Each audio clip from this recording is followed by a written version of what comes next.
one is there's the argument that, and I've seen articles written about this, and I don't actually disagree with them. There are those who would argue you don't need to own a home to build wealth. Or, in other words, home ownership does not have to be uh, a part of wealth creation. Mm-hmm. And I would agree with that. I don't disagree with that. I think that that is an accurate statement. You don't need to own a home to create wealth, and maybe as much wealth as that median homeowner that we just described worth 255,000.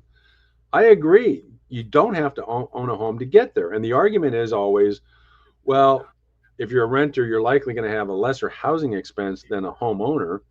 And that's a variety of factors involved that we won't get into. And so, because of that, that renter has the opportunity to take that housing expense differential and apply it wisely toward financial investments and so forth, and simply build their wealth through that means rather than owning an asset like a home. Again, I don't disagree with that. That is an accurate and viable alternative. But like with everything in life, there's a but. And I think the Federal Reserve study, the most recent one I just quoted from, underscores this.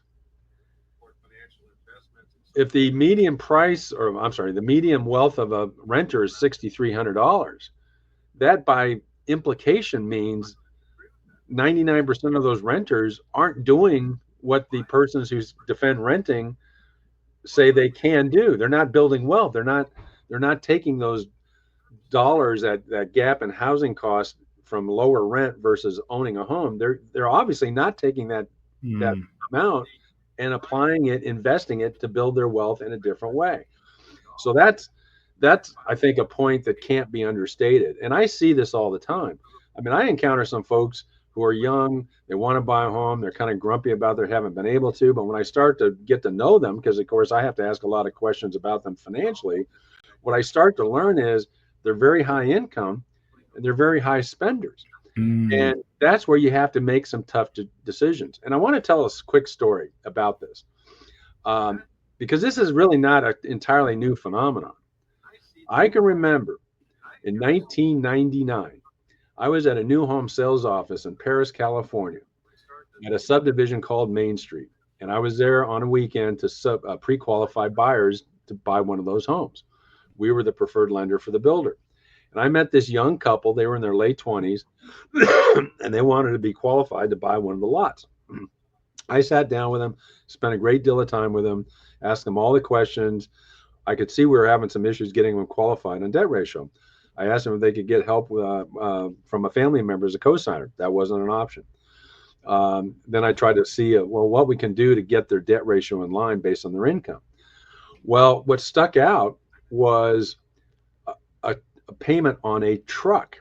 And they drove to the sales office in this big, fancy, really nice truck.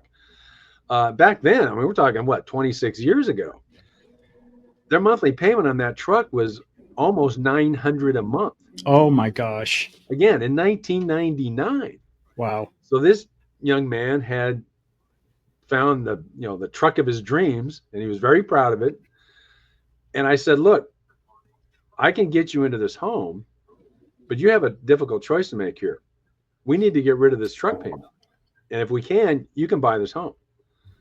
So we talked a little bit about, maybe sell the home, and then buy another much less expensive car, just get some basic transportation. Again, make that trade-off, make that hard choice, give up the fancy truck that you're very proud of to help you get into home ownership. You can always go back and get another one of those trucks later.